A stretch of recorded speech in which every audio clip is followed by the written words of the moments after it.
कल रात महाराष्ट्र से एक बहुत बड़ी खबर आई है जब एनसीपी के अजित पवार गुट के नेता बाबा सिद्दीकी के ऊपर 3 लोगों ने गोलियां चलाई जिसमें उनकी मौत हो गई है।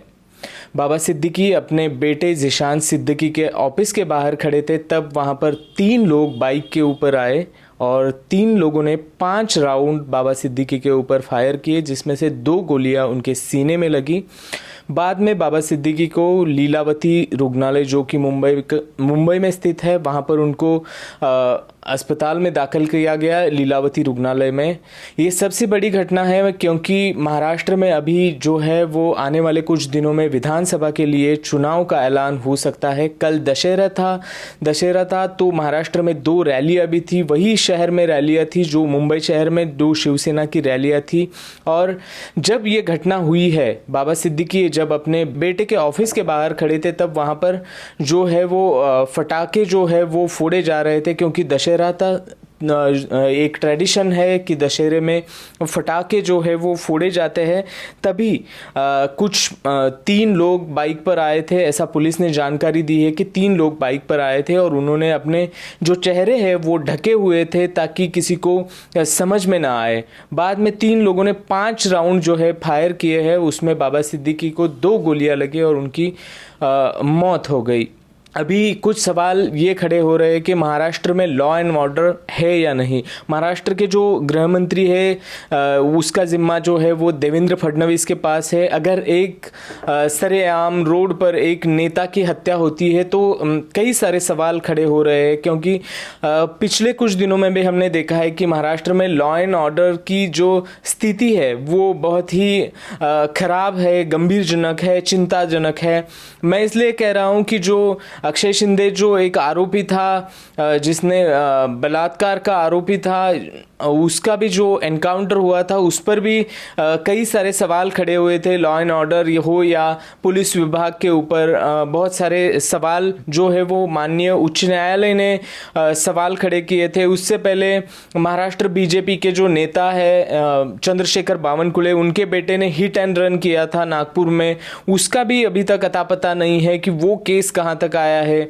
पुणे का पॉर्श कार का जो इंसिडेंट हुआ था वो तो सभी जानते हैं कि जिस तरह से इंसिडेंट होने के बाद 2 लोगों की जान गई थी वहां पर, उसके बाद भी जिस तरह से एक नाबालिग आरोपी था उसके ऊपर उसको बचाने के लिए एक एमएलए जो थे वो कितना प्रयास कर रहे थे। ऐसी कई सारी घटनाएं अभी महाराष्ट्र में हुई है। बाबा सिद्दीकी मुंबई समेत महाराष्ट्र के एक जाने माने जो है वो राजकीय व्यक्तिमत्व थे या राजकीय नेता थे। वो कई सालों तक कांग्रेस में रहे हैं। वो 1999 से लेके 2009 तक एमएलए रह चुके थे। उन्होंने राज्य मंत्री का जिम्मा भी संभाला था। कांग्रेस के कार्यकाल में वो राज्य मंत्री रह चुके थे, लेकिन इस फरवरी 2024 में वो एनसीपी के अजित पवार गुट में जो है वो शामिल हो गए थे और उनके वहां पर एनसीपी के नेता के तौर पर ही उनको अभी जाना जा रहा था। नवंबर में महाराष्ट्र में जो है वो विधानसभा के चुनाव है और उससे पहले एक राजकीय नेता की जिस तरह से हत्या हुई है वो कई सारे सवाल खड़े कर रही है। कहाँ था पुलिस विभाग? 15 दिन पहले जो है वो जो 15 दिन पहले बाबा सिद्दीकी को एक धमकी भी आई थी कि आपको जान की खतरा है। तब राज्य का जो पुलिस विभाग है या जो गृह विभाग है उन्होंने उनको वाई दर्जा की जो है वाई श्रेणी की जो है वो सुरक्षा दी थी। लेकिन कहाँ थी वो सुरक्षा जब बाबा सिद्दीकी के ऊपर गोलियां चलाई गई? कहाँ थे पुलिस वाले? ये भी कई सारे सवाल खड़े हो रहे हैं।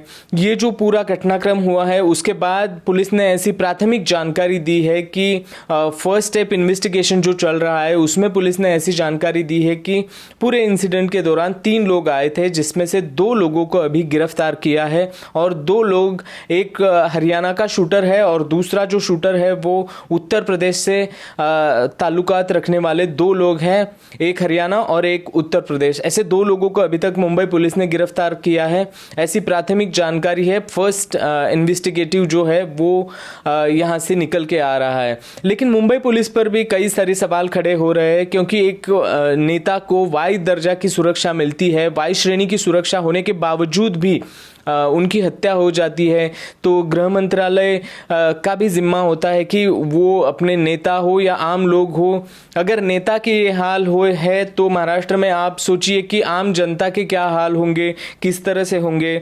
मैं थोड़ा सा बाबा सिद्दीकी के बारे में बताना चाहता हूँ कि उनके बेटे जो है वो ज़ीशान सिद्दीकी है, वो अभी यहाँ पर वो एमएलए है। मुंबई के बांद्रा जो इलाका है, पाली हिल बांद्रा, ये जो इलाका है वहाँ का वो अभी प्रतिनिधित्व करते हैं। बाबा सिद्दीकी का बैकग्राउंड देखा जाए तो उनके जो है वो बॉलीवुड से अच्छे कनेक्शन थे। शाहरुख खान, सलमान खान, संजय दत्त भी वहाँ पर लीलावती में गए थे, ऐसे भी विजुअल्स हमने देखे। कल संजय दत्त वहाँ पर उनके फैमिली से मिलने गए थे। जब इंसिडेंट हुआ तो कई सारे दिग्गज नेता वहाँ तक पहुँचे, राष्ट्रवादी के, एनसीपी के कई नेता वहाँ पर पहुँचे। लेकिन नेता पहुंचने से ये मसला पूरा सॉल्व नहीं हो सकता, इसकी जड़ तक जाना ज़रूरी है। पुलिस को जो है वो डीप इन्वेस्टिगेशन करना पड़ेगा कि कौन बाबा सिद्दीकी के जो पूरा हमला हुआ है, उनकी जान गई है, उसके पीछे कौन था। महाराष्ट्र में अभी जो है वो 1 महीने बाद जो है वो चुनाव होने वाले हैं। चुनाव से पहले एक राजकीय नेता, बड़े नेता की हत्या होना, वो किस तरह जाता है, किस तरह से चुनाव किस तरफ जाएगा, क्या परिणाम करेगा। लगातार जो है वो ऐसे इंसिडेंट महाराष्ट्र में होते जा रहे हैं। जो अपोजिशन पार्टीज है वो लगातार सवाल कर रही है।